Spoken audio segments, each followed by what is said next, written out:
In today's episode with Maisie from Downer Group, we talk about the importance of integrity and honesty in the recruiting process and how that benefits companies in the short, medium, and long term. Stay tuned.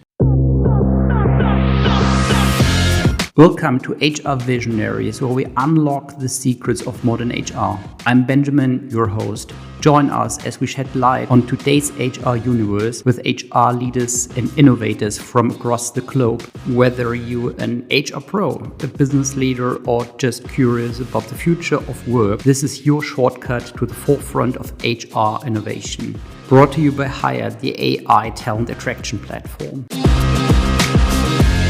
Welcome to the latest episode of HR Visionaries. I'm looking forward to my guest today, Maisie. It's great to talk to you. Thank you so much for having me. I'm thrilled to be here. For all of our listeners, you are in Australia and we're talking in my evening in your very early morning. That is correct. I think it's the earliest podcast we have ever recorded. Can you tell us a bit about yourself? Who are you? Yeah, absolutely. So my name is Maisie. I live here in Australia, as we've mentioned. I am a talent acquisition specialist, I guess I would say. I have spent the last 20 years of my life working in the talent acquisition space. Probably talent acquisition, indeed. Can you tell us a bit about your journey into HR, into the people space, into talent acquisition? Absolutely. I originally wanted to be a graphic designer. Turns out I'm not very good at that. So before I even started that journey, I decided that probably wasn't the right move. So I started my career in administration, and I did the typical Kiwi thing because I was in New Zealand at the time, where I wanted to do an overseas experience. So I thought I'd start with going to Sydney.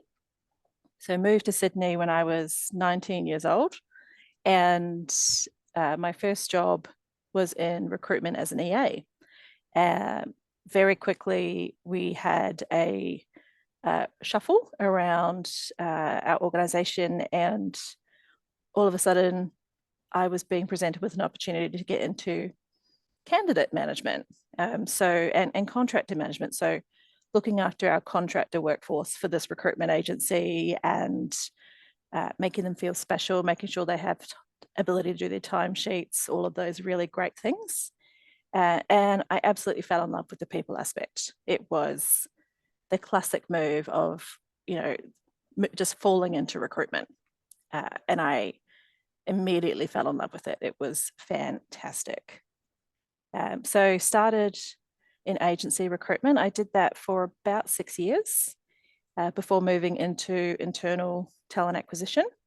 And that was a real experience, a real shift, but have been in internal talent acquisition ever since. What did you like about the people topic? So you mentioned, okay, that is something that caught your attention immediately. You liked it a lot. Yeah, absolutely. First sight. So I really enjoyed the fact that I had the ability to contribute positively to someone's career. I'm not a salesperson, which is challenging when you're in an agency recruiter role. But my satisfaction and what I absolutely loved about the roles that I was in, and I think what made me so successful in the roles, is that I genuinely cared about what I was doing for the people that I was working with, both candidates and clients alike. And there's just a real buzz when you find that perfect mix of, the right role for the right person and the right candidate for the right client. So that was really, really fantastic. And, I really cared about the experience. I harp on it about it today and every day a lot. The experience really matters. And I cared about that from day one. So making sure that even if candidates were unsuccessful, they got something out of it. A great experience, a learning experience, tangible, constructive feedback from interview processes. I committed myself to making sure that everyone that I worked with had a positive experience. Well, can we talk about this part where you mentioned, okay, well, I'm not a salesperson. Nowadays, I think many people in talent acquisition do see themselves a bit like, okay, well, there's sales for our product and there's sales for us as a company, which is then talent acquisition. And it explicitly said, okay, I'm not a salesperson. Yes, that's true. So what I mean by I'm not a salesperson is that I'm looking for the genuine connection between a candidate and a client, or in my current role, a candidate and my organization. I don't believe in some of the tactics that we do see from recruitment agencies where they don't take the time to understand what your client really needs and make the hard call sometimes where you just don't progress with the role or you just don't progress with the candidate. I'm not about targets. I'm not about KPIs. I'm about experience and high quality. That helps when you're not a salesperson. Right. So I think that also requires a huge amount of honesty, right? And a huge amount of living with, well, failure is a big word, but living with, okay, not being successful in that particular situation, despite you feel like, okay, there might be an opportunity. However, I don't feel it doesn't feel right. That's exactly right. How do you how do you learn that skill to say no? In agency recruitment, it's challenging because obviously agency recruitment, your manager's pushing you to meet your targets, your manager's got KPIs and typically they're compensated based on your performance as well. So it's quite a critical point for them. However, the values that I've chosen to live my life by, honesty and integrity are critical. It's critical to my satisfaction at work. It's critical to how I feel about what I'm doing and what I'm delivering for my organization, my stakeholders, my customers, my clients, my candidates. So it's something that I learned to deal with really quickly in agency land. And the leader that I had was very respectful of the fact that we were an agency trying to deliver on that experience. And because we focused on getting great people across with the right skills, the right experience, the right connection to the client, and that investment, the clients responded really well to that. So I never really had any issues with not meeting targets and things like that because we were delivering no matter what. So the main thing was my personal satisfaction level. And I would rather fail but live by the values that I've chosen to live by than than do something that doesn't align with, with in particular honesty and integrity. You mentioned that it is also really important for you that, well, the candidates you talk to, even if there's not a perfect match, they gain something from this. Well, obviously, in some countries, there are also some regulatory hurdles so that, some employers are rather reluctant providing some feedback, given, well, it could be fallback on you negatively. Yep. How do you make sure that, well, the feedback is honest, it helps, but also doesn't compromise you as a company? Yeah, it's a challenging line to balance. And we are lucky in Australia that we don't have quite the same restrictions, although I wouldn't be surprised if we get there in the future, and probably the near future. But I look at if I was the person being interviewed and I was unsuccessful, you've invested a lot of time as a candidate to interview. You typically take the time, you research the company, and most people don't go to an interview unless they want the job. So out of respect for that, I do like to make sure that the feedback that I get for them is helpful for their next opportunity. It's a hard line to balance, but I just look at what can I share that will be helpful for the next occasion. Sometimes the decision is as simple as, you were great, we just had an internal candidate, and that's not very helpful. But other times we can really actively contribute to someone's success in their next interview, from talking about their body language to ways that they might prepare better. And I would rather be providing that feedback and giving them the opportunity to learn and understand what they can do differently, assuming they're willing to hear it, of course. I always ask that question. Than to leave someone unprepared for their next interview. That's my job, is to make sure that we're doing everything we can to give this person the next career opportunity, be it with us or somewhere else. What do you get out of this conversation? So I think some companies, some recruiters are also a bit reluctant in providing feedback, not just because it might be compromising, or might cause some potentially some legal trouble. Probably it won't, but there's always a risk. But also, like, okay, it's a lot of work. Nobody likes those negativity in discussions, and probably the person you're talking to is frustrated or disappointed. So it's quite an investment from your side as well. Yeah, it is. So I do always ask, and I obviously read the tone of the individual that I'm speaking to as well when I'm talking about delivering feedback. Sometimes I'll offer to do it at a later time so they can take time to process the decision.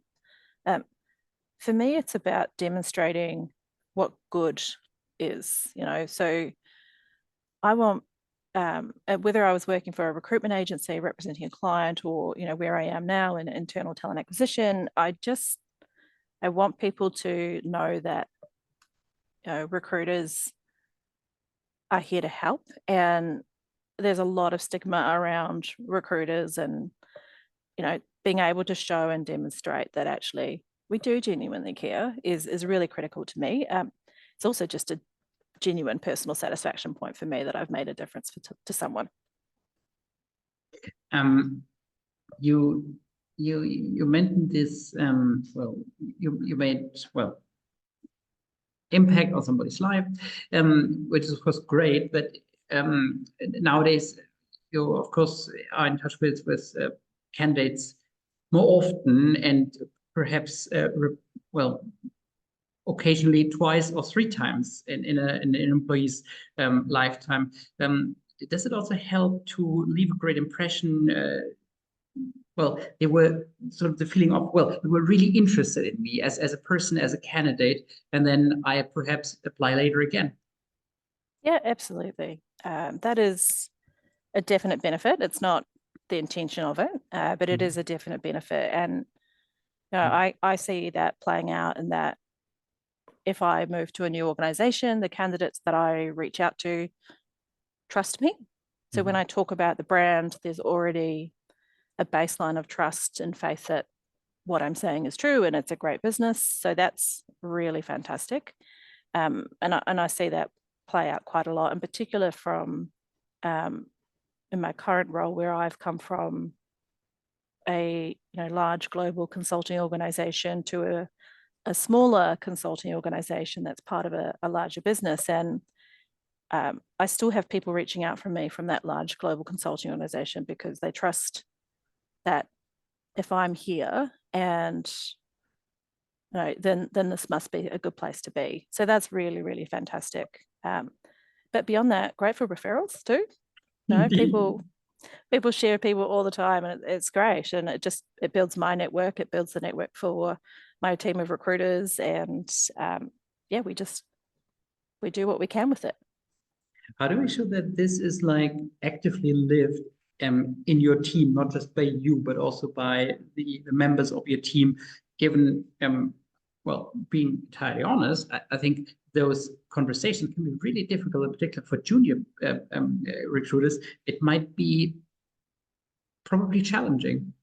I think that I have one of the best talent acquisition teams in Australia, and we shouldn't say that on here because the LinkedIn outreaches will come. But I have built a team that aligns to the values and expectations that I've established as a talent acquisition specialist. And I'm genuinely really lucky. I've pulled people out of agencies who don't enjoy the transactional element of being in agency land, and then they don't enjoy the role of sales from a sales perspective only. And I've given them an opportunity to come in and do, internal talent acquisition, which is very, very different. And I have a very high bar around the experience that we deliver. And in some cases, I would say they put me to shame. I have some of the most, like I said, some of the most incredible recruiters,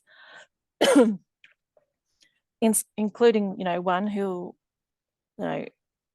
spend maybe 40 minutes on the phone with a candidate, getting to know them, understanding who they are, what they want to do, and then talking about opportunities in our organization. And some would argue that you only need 10 minutes to do a phone screen, but with the type of work that we do in this business and the nature of our environment, it is just about having connections. And like I said, that experience of a really positive conversation, it makes such a difference to, what we need right now in our business and that potential candidate. Or it might be that we get back in touch with them in 12 months, or they might get back in touch with us in 12 months. And we see that happen every day because of how the team operates. It's great. Yeah, it's experience indeed. When you mentioned several times that integrity is incredibly important to you personally, to guys as a team. If you would interview me, how would you find out about values like integrity? Oh, that's a good question. I break the mold as a experienced talent acquisition specialist. I still do quite structured interviews. I let them organically flow on some points, and we'll pause at points and dig into things. So I will ask questions around the things that you've done as it relates to the role that we're talking about, and look for those examples, and then, ask you questions. So you're likely to hear from me. Let's dig into that. And then we'll talk through an example and what was your involvement and how did it work? And, I also like to focus my interviews on the person's strengths as well as their experience. So we would talk about your resilience, your ability to deal with ambiguity. And again, I'd seek examples of that.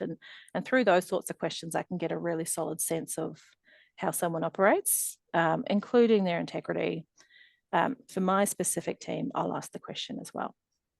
What are the things that drive you? What are the things that you need to feel good every day about coming to work? And that comes down to values just as much as it comes down to your work environment and who you work with and so on.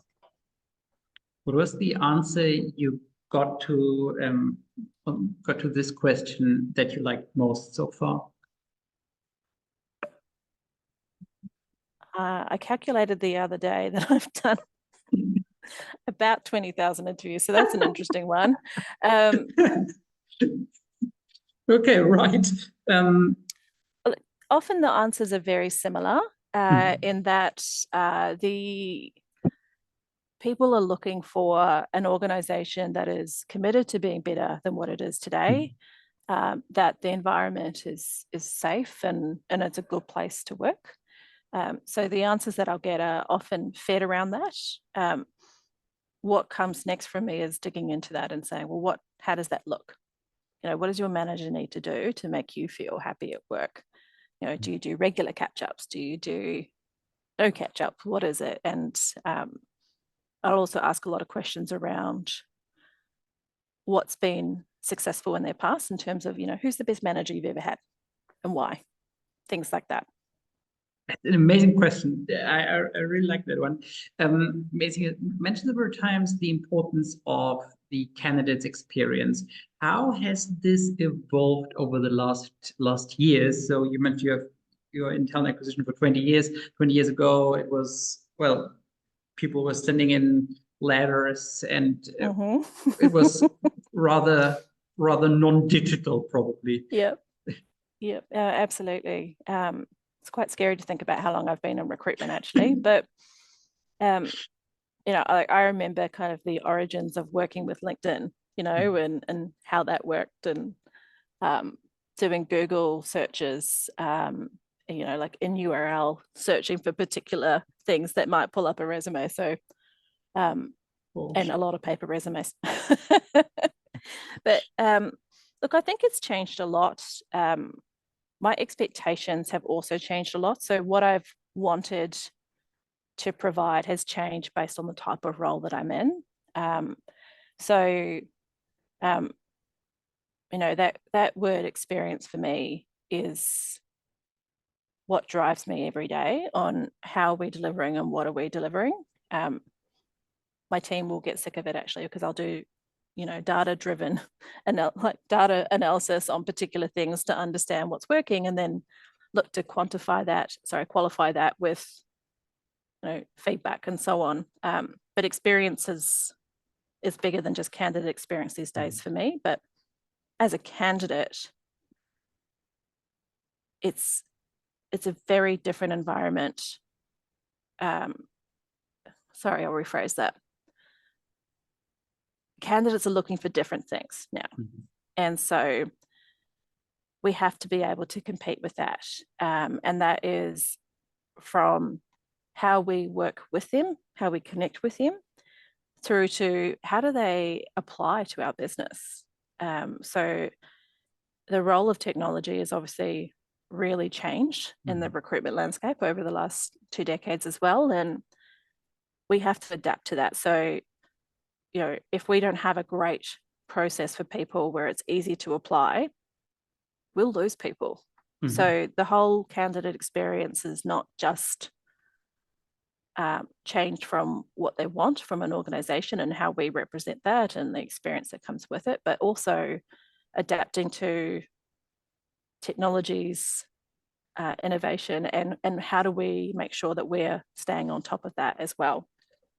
Maisie, I had one more question on the development of the experience, experience in general. So what do you think will be the trends, the most important trends in talent acquisition and with regards to experience in the next few years?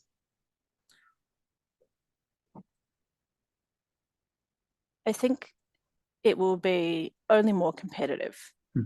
Everywhere in the world, there are workforce shortages. And so I think as organizations, what the experience looks like today versus in 2 years will need to evolve. What that looks like to me would be shortening processes, building stronger connections early and upfront, and finding alternative ways to keep people connected with us, not just for this current opportunity, but for 12 to 6 months down the track as well.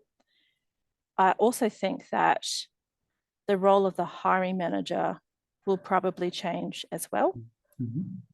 We've already seen it with workforce shortages, but I believe that our hiring managers are still working out that they need to represent the opportunity in the most positive way, and are interviewed in a process just as much as a candidate is being interviewed. And it sounds we've got some sales. Doesn't it? A little bit. No, I what I mean by that is hiring managers need to understand that they're not interviewing, they're being interviewed. And some hiring managers are already on that journey and others are not. But they're also going to need to do the same things that their recruiters are doing, and partner with their recruiters on this front really closely around what is going to motivate this candidate. What is the things that I need to share so that they understand how it's going to align to what they're expecting and what they're looking for. How do you partner best with hiring managers, not just on a personal level, but also how can you institutionalize that? I'll let you know in 2 years. Okay, fair enough. I'll put something in our diary. Yeah. Look, for me, it's education, and it's that lovely word of experience again. It's educating hiring managers, but it's also showing them the difference it makes. For the organization that I'm in at the moment, there was no professional talent acquisition team. So when I shifted roles last year in July, we established that. And so what you're asking right now is the things that we're still doing. We still have hiring managers going straight to agency rather than coming to their own recruitment team. And it's a journey, and we have to show them that we're doing more than putting an ad up on Seek. We have to demonstrate our value and why you have a talent acquisition team in your business and what we can deliver. Agencies can sometimes deliver quicker, but we have the strongest connection to what this business is trying to do and what they're looking to achieve. And my team works across a workforce of 12,000 people. So the amount of roles that they work and the cross-contamination of candidates across those opportunities is very real. And we're working with our hiring managers to get them to understand why they come internal first. It's working, but we've still got a long journey to go. And this is what I was saying earlier around hiring managers having to change their own behaviors. No, it's not. I think it's actually more about the candidate at the moment. And I think it will be about the candidate interviewing the hiring manager for a good while yet. Can you tell us a bit about what you guys do as an organization?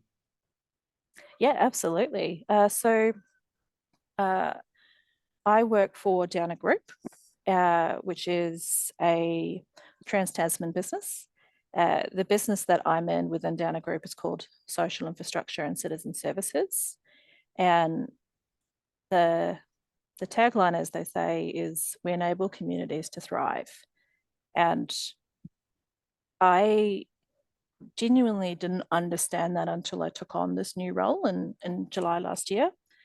We run hospitals, from cleaning staff to catering to operations to HR. We do a lot of work around facilities management. So I've learned a lot about hard FM and soft FM and all of these different things. But across the board, we have 5 different businesses that do very different things, but are all here to create a safer environment for us as communities, and also to deliver to the Australian people the things they need to just do their everyday activities, from getting on the bus to go to work to, like I said, going to hospital and needing to be in hospital for a period of time. It's got a heavy focus in government, public, and in defence. So specifically, my origins with Downer Group are from a smaller part of Downer Group called Downer Professional Services, which is a small consulting arm of Downer, dedicated to delivering capability to the Australian Defence Force. And what that looks like varies. We're a multifaceted business, but in a nutshell, it's above the line work, and everything that we do contributes to Australia's security agenda, so making Australia safe. So great business to be part of. Indeed, sounds very rewarding indeed, given it's, well, we all depend on safety and, on community services. Yeah, absolutely. You build a deep connection to your organization's purpose when it is an organization like this. You see the Downer trucks everywhere. You see the groundskeepers on defence bases. You see well, actually, our professional services staff are often not seen. They're, usually in secure sites, but we see what the impact that we have in everyday life, and it's very cool. Amazing. Maisie, thank you so much for taking the time in your very early hours. It was great talking to you. Thanks a lot. You are more than welcome. Thank you so much for having me. And all of you guys, thanks a lot for listening in. I think it was a super interesting podcast with Maisie. Thanks a lot. See you next time.